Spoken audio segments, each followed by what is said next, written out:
Bienvenidos, auditorio. Estamos aquí nuevamente en su Radio Innovación. Les damos la cordial bienvenida a todo nuestro auditorio. El día de hoy, en nuestro gran programa, la transformación educativa, tenemos un tema muy importante, relevante para todas aquellas personas en el ámbito educativo. Comencemos.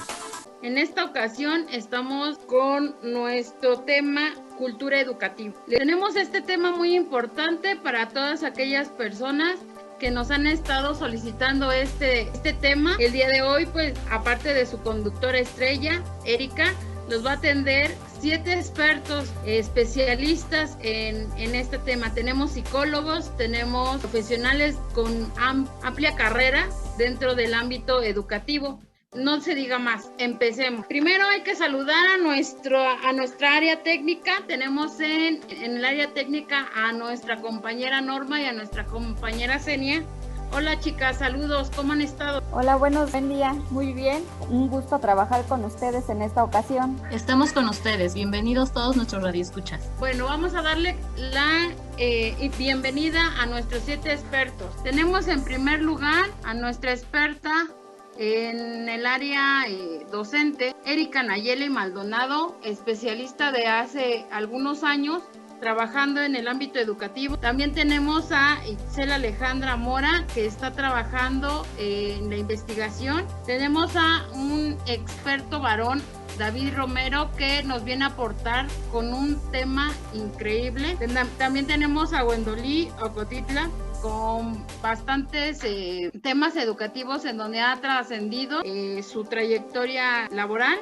Tenemos a la psicóloga Luz del Alba Osorio, que nos va a aportar con una visión diferente, al igual que Viridiana Cristel Pacheco, psicóloga también con bastantes años de experiencia, que nos va a enriquecer con su participación.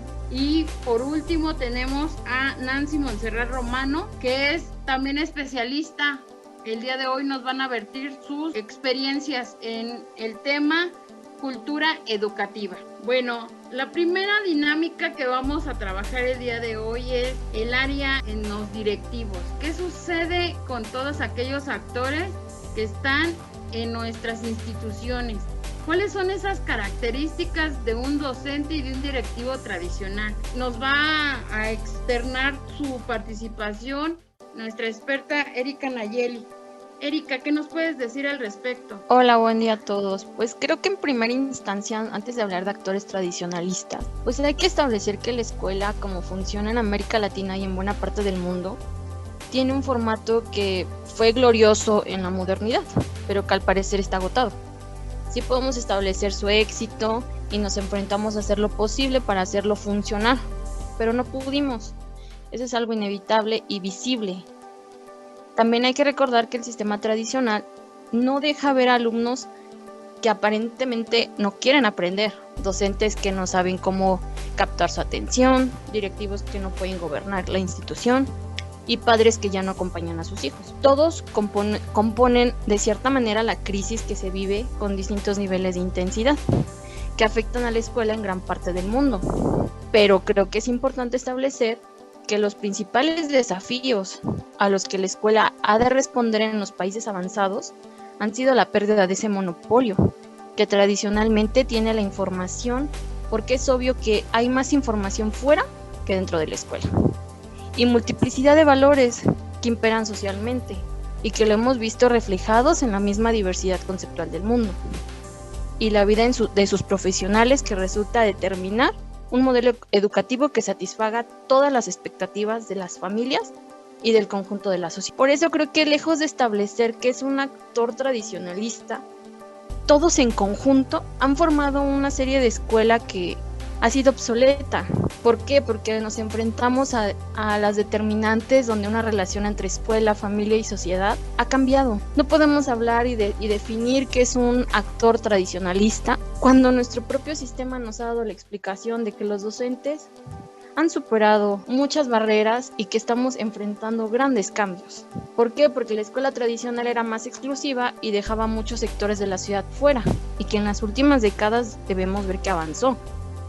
Pero hubo una consecuencia negativa, el público se hizo más heterogéneo, cuando el método de enseñanza de la vieja escuela estaba pensado para que todos los alumnos aprendieran de la misma manera y a igual velocidad, nos enfrentamos que ahora ha cambiado. Por lo que yo considero que hablar de actores en particular desde el punto tradicionalista ya es obsoleto, ya que esto implica que todo hay que verlo en conjunto y no como y conforme a los constantes cambios que estamos enfrentando, y que ahora cada actor tiene un rol específico con alcances concatenados. Creo que esa sería mi intervención al respecto. ¿Considerarías que un docente y un directivo están actualmente capacitados o se están capacitando?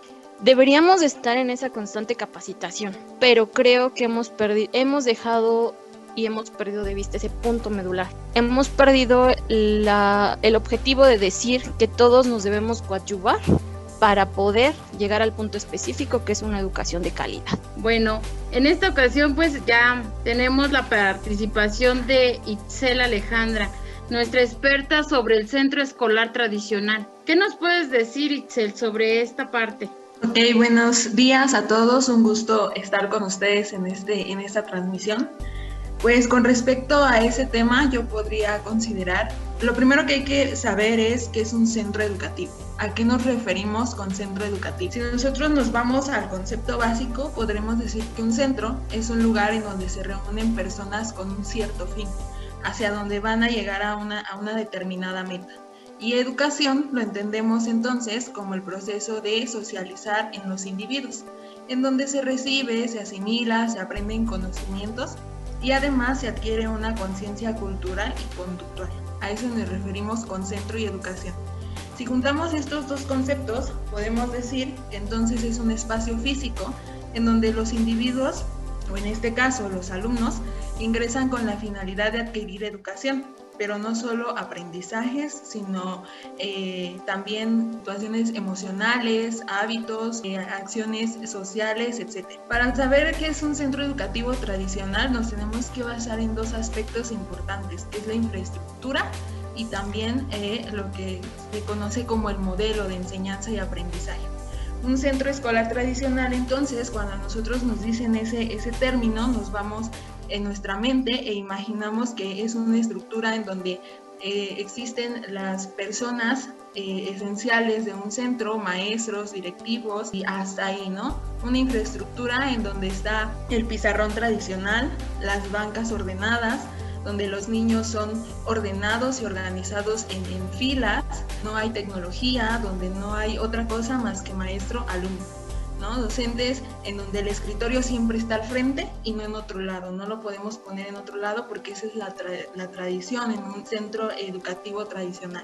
Un patio amplio con espacio para jugar, sin embargo no se les deja jugar a los niños o no se les deja hacer sus actividades recreativas por miedo a que les vaya a pasar algo. Y no hay tecnología, como ya lo había mencionado. ¿Por qué? Porque se considera como un distractor.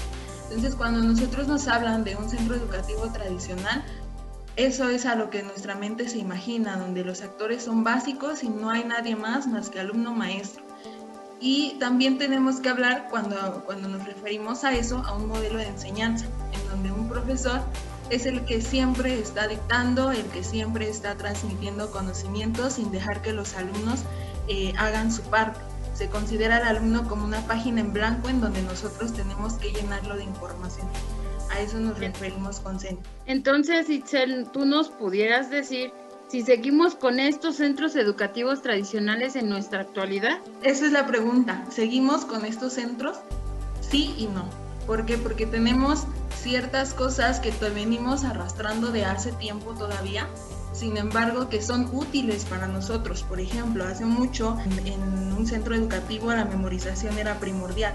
En nuestros tiempos lo seguimos haciendo, pero es un aspecto que nos ha ayudado. Hay cosas que hemos cambiado y hay cosas que han permanecido. ¿Tenemos centros educativos todavía muy tradicionalistas? Sí, claro que sí, pero también hemos evolucionado y innovado dentro de nuestro sistema educativo. Es momento de escuchar las palabras de nuestra primera psicóloga. Luz, ¿qué nos puedes decir sobre estos profesores innovadores? Ya hablamos de esta parte tradicional, ¿sí? Entonces ahora vamos a enfocarnos con estos profesores que denominamos innovadores. ¿Qué nos puedes decir al respecto? Hola, sí, pues comentar varios aspectos. Uno de ellos es que se habla que ellos tienen una característica de personalidad que les permite ser innovador a los profesores. Pero a mí me gustaría explicar que primero, pues, qué es la personalidad, ¿no? Y esta se refiere a un conjunto dinámico de características de una persona a su organización interior que determina como individuos que actúen de cierta forma ante ciertas circunstancias. Y esta personalidad se integra de rasgos, y estos rasgos de personalidad son aquellas características que permiten crear una descripción exhaustiva de la persona, en este caso de los profesores o docentes, que nos permiten distinguirla. Hay muchos autores que manejan diversas como definiciones de personalidad, pero hay una autora que es Papalia, que nos menciona que la personalidad corresponde al conjunto de formas relativamente consistentes y de relacionarse con la gente y las situaciones que hacen única a cada persona, y que responde también esto a estímulos externos y internos, es decir, que la personalidad de los docentes innovadores se ve afectada por factores internos y externos. ¿Cuáles podrían ser los factores externos? Bueno, pues son los aspectos socioculturales, lo económico, lo técnico, y en el caso de lo interno, pues podría ser su formación o rol o función que cumple dentro de la escuela, o su motivación interna también son los que llegan a afectarles, ¿no? Y de hecho, esto es algo, la personalidad es algo muy dinámico, es decir, muy cambiante.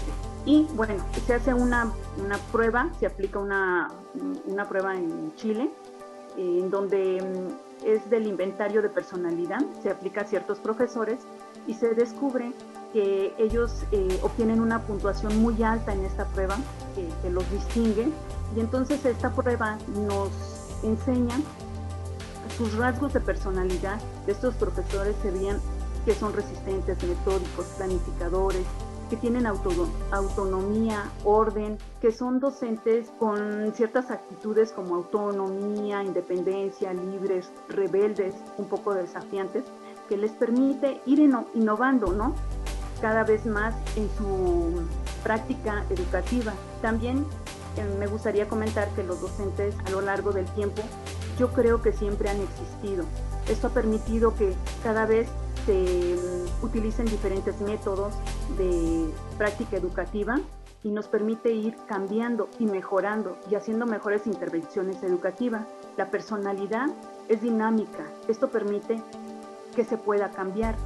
Hay dos películas que a mí me gustaron mucho, que me gustaría recomendar, que es La sonrisa de Mona Lisa.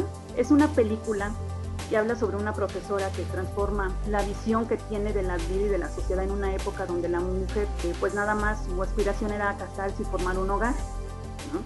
Y ella es una profesora innovadora, ¿no? También hay otra película que nos hace ver un poco más cómo es la personalidad de estos docentes innovadores, que es El Club de los Poetas Muertos, donde la figura del profesor que plasman allí es capaz de ilusionar a sus alumnos a través de la literatura, y presenta al docente no solo como un mero transmisor de conocimiento, sino como una inspiración y motivación para formar seres libres, responsables, humanos, y donde se puede ver la creatividad y la innovación. Es lo que, mi comentario sobre este tema.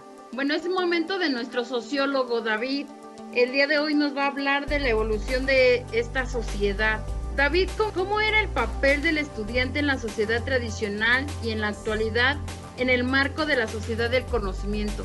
¿Qué aportaciones nos puedes decir al respecto? Hola, buenos días a todos los que nos escuchan en esta transmisión. Bueno, pues para responder esta pregunta, quiero basarme en tres autores que me gustan mucho: Freire, Albert Einstein y Malcolm Knowles. Empezando con las ideas de Einstein, nos dice que la escuela siempre ha sido el medio más importante para transmitir información de una generación a otra, ¿no? Entonces, de la misma Knowles va de la mano con esta idea y nos dice que antes una persona podía aprender en sus años mozos todo lo que necesitaba saber, y entonces la escuela tradicionalista trabajaba con métodos basados en el temor, en la fuerza y en la autoridad artificial.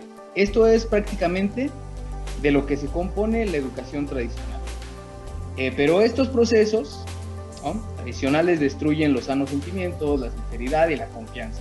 Entonces, ante toda esta estructura, el papel del estudiante siempre era el de un rol, o tenía un rol pasivo, ¿no? Quien estaba bajo la tutela del maestro, recibiendo y almacenando información. Este era el papel del estudiante en la escuela tradicional. Sin embargo, en la actualidad, el estudiante tiene otro rol. El estudiante se desenvuelve de diferente manera. Podríamos decir aquí que para nosotros la educación es lo que ocurre en la escuela, ¿no? Lo que nos enseñan. Pero en la actualidad debemos de convencernos de que estudiar es lo mismo que vivir. El rol del estudiante, por lo tanto, es actuar, ¿vale? Es más bien tener la facultad de aprender, ¿no? Aprender. Entonces, debemos de aprender de todos nuestros actos, debemos de aprovechar toda experiencia como una experiencia de estudio. Entonces, aprender implica utilizar cada recurso dentro y fuera de la institución para nuestro crecimiento espiritual y desarrollo personal. Ese debe de ser el papel actual del estudiante. Ya por último quiero terminar con una frase de Paulo Freire, ¿no? que le da todo el objetivo a esta pregunta, ¿no? Y dice que estudiar es realmente un trabajo difícil. Exige de quien lo hace una postura crítica. Exige una disciplina intelectual que no se adquiere sino practicándolo. Bueno, Erika, pues muchísimas gracias. Y cómo ha evolucionado es un tema muy, muy extenso, pero tenemos que reconocer los cambios que han existido y los roles que existen en nuestra educación. Bueno, es momento de escuchar las aportaciones de nuestra psicóloga Viridiana. Viri, el papel del padre de familia en la sociedad actual, un tema muy importante y el cual en nuestra educación nos está dando llamadas de atención. Porque ¿cómo era el papel de los padres de familia en la sociedad tradicional? ¿Cómo era el papel de los padres de familia en la actualidad? ¿O cómo es en la actualidad, perdón? Por el marco de esta sociedad que le llamamos sociedad de conocimiento. ¿Qué nos puedes aportar?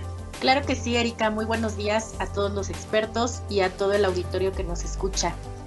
Como bien dices, es un tema muy importante, un tema bastante extenso, pero bueno, quiero resumirlo en una participación. Y como sabemos, la familia es la base de toda la sociedad, refiriéndonos a la familia nuclear, es decir, padres de familia, hermanos o hijos. Ellos son los principales actores que van a formar la personalidad de los niños, en este caso pues los alumnos. Partiendo de diversos autores y de fundamentos teóricos, la familia tradicional mexicana, como tú lo mencionabas en tu pregunta, está formada por padre, madre e hijos.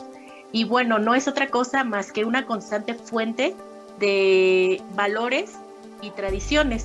Es decir, la familia va a inculcar al hijo los valores a través de las generaciones. Estos valores, estas tradiciones e incluso estas creencias. También, retomando el punto, dentro de la familia es un patrón de valores. Esos valores van a ser correspondientes al contexto histórico de la sociedad mexicana. De este modo, retomamos que la familia sería la primer base de educación del individuo. En una familia tradicional está conformada por madre, padre e hijos. Y bueno, como sabemos, en las familias mexicanas, la madre es la que se dedica a las labores del hogar y asume el enorme papel de ser ella quien transmita en mayor medida las ideas, creencias y valores a los niños. ¿Por qué razón?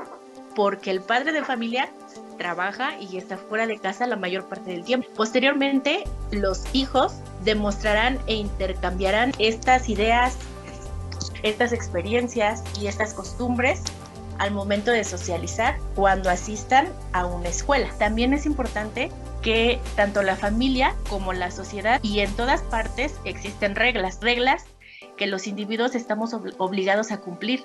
De esta manera vamos a generar orden y vamos a aprender a comportarnos en cualquier núcleo social en donde nos encontremos. Anteriormente, la familia era quien ponía esas reglas o esas normas, pero si alguno de los miembros no estaba de acuerdo en cumplirlas, pues la familia tomaba como segunda opción la parte religiosa. La iglesia era también quien apoyaba a poner las normas, las bases, los criterios y todo lo que la familia tenía que cumplir. Esto era en caso de que hubiera un rechazo a estos valores tradicionales. La familia mexicana tenía un vínculo fuerte con esta cuestión religiosa. La aceptación de ciertas conductas dependía también mucho de las reglas morales, valores y también tradiciones. Y bueno, me gustaría también aportar que la educación familiar es el reflejo de pautas habituales que también la misma sociedad nos va marcando.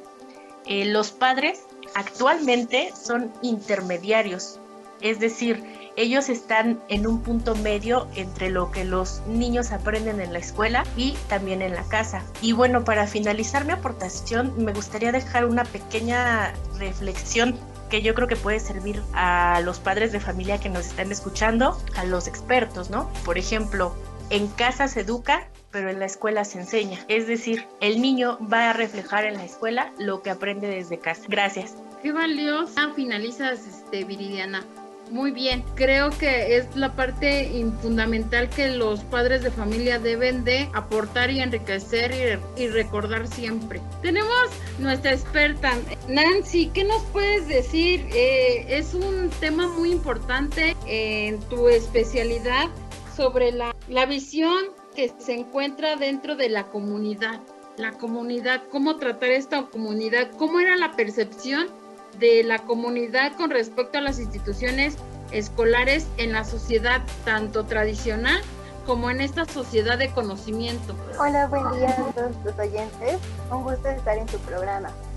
Bueno, pues fíjense que la percepción de la comunidad con respecto a las instituciones escolares es un tema que suele pensarse frecuentemente, pero que puede representar el inicio de un amplio debate, principalmente pues por las distintas formas en que la sociedad concibe a la educación dentro de una institución escolar. Sabemos que anteriormente los centros escolares eran vistos por la sociedad como formadores de las futuras generaciones, en donde los profesores eran concebidos como una persona poseedora de amplios conocimientos y sobre todo de gran autoridad dentro y fuera de las instituciones escolares.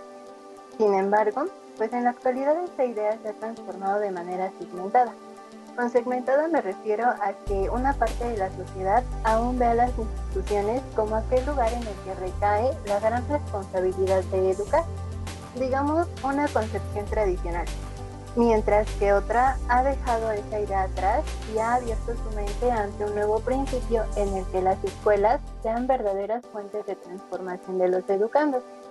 Justo aquí quiero hacer un paréntesis para comentar que en esta nueva concepción se tiene un panorama más amplio, pues se vislumbra a los centros escolares como un lugar en el que se potencia al ser humano en todas y cada una de sus dimensiones, con la finalidad no solo de reproducir conductas o replicar conocimientos, sino para que dentro de su entorno sean seres auténticos capaces de desenvolverse de una manera más óptima y tengan un panorama en el que puedan manejar y generar información que les permitan dominar diferentes áreas. En verdad, esta es una percepción fascinante a la que el sistema educativo en sí debería sumarse, porque desde luego una parte de la sociedad y algunos educadores ya lo han hecho, se han unido desde sus escuelas, pero pues son pocos.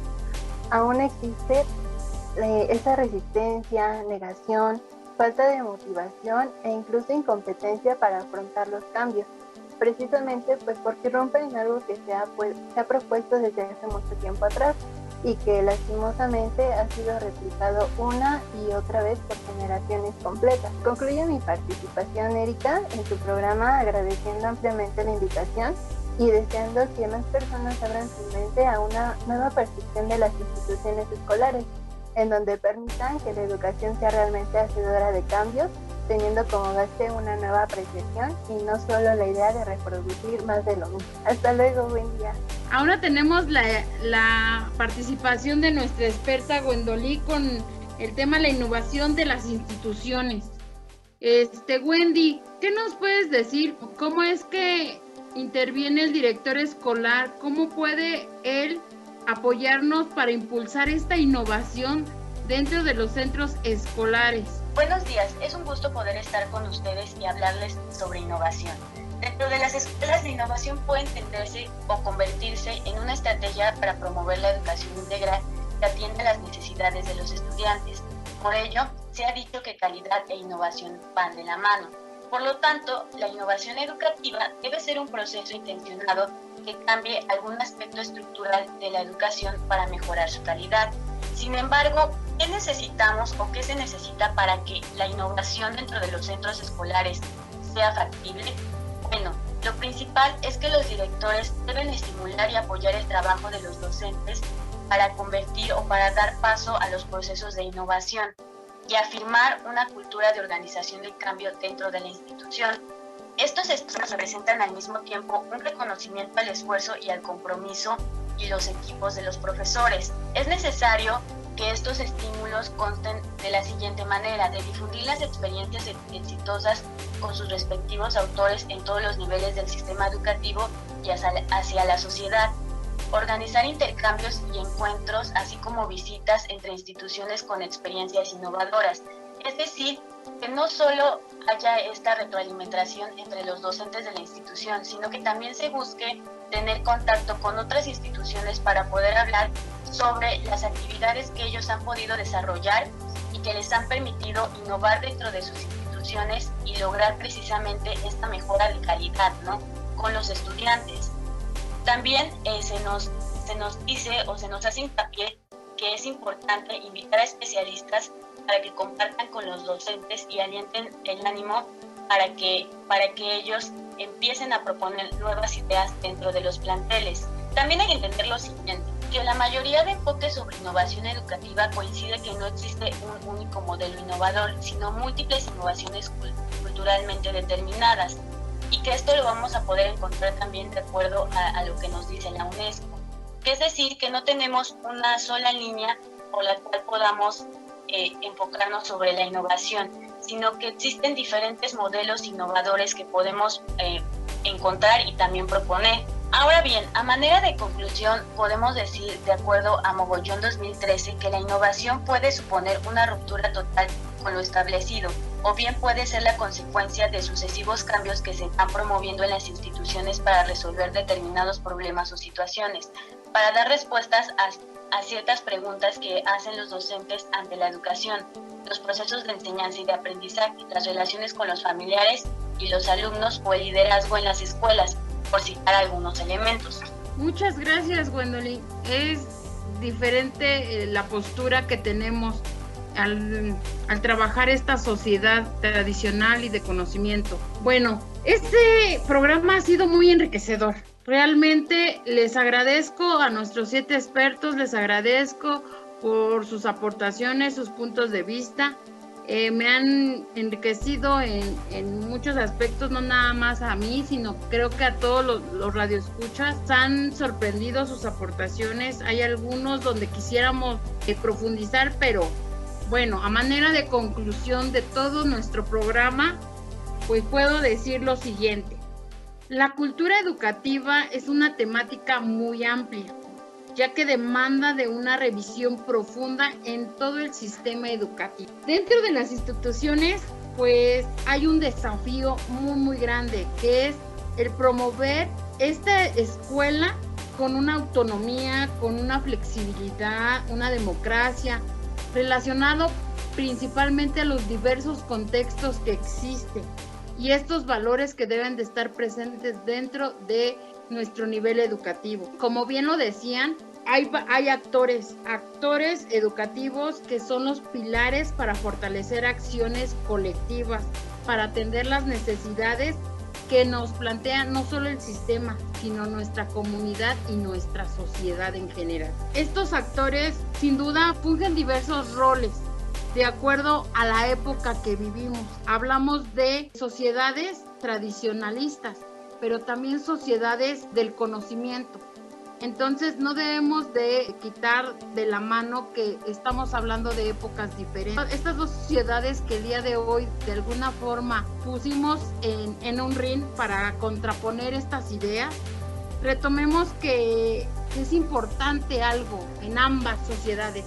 Como bien alguien de ustedes lo decía, las familias son el núcleo de esta sociedad. Es nuestro punto de partida para trabajar con valores, para que se establezcan y nos fortalezcamos, no solo en una sociedad tradicional, sino en una sociedad de conocimiento que le llamamos en la actualidad. Hay que generar climas de armonía, no solo en las instituciones, todo esto viene desde casa.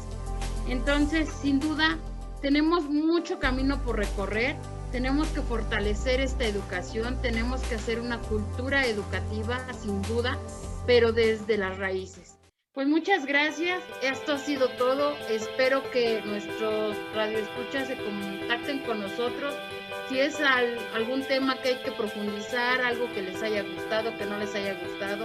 Desafortunadamente en esta ocasión no pudimos atender las llamadas como así se necesitan en un programa como el de nosotros, pero era un tema muy polémico y teníamos que reducir las participaciones de nuestros expertos. Pues muchísimas gracias. En cabina, pues los expertos, gracias. Ahí en la área técnica, compañeras. Y es así como llegamos al final de nuestro programa, La Transformación Educativa. Agradecemos a todos nuestros oyentes por habernos acompañado. Deseamos que este tema tan interesante haya sido de su agrado. Recuerden, si buscas resultados distintos, no hagas siempre lo mismo. Nos despedimos, pásenla bien. Hasta pronto.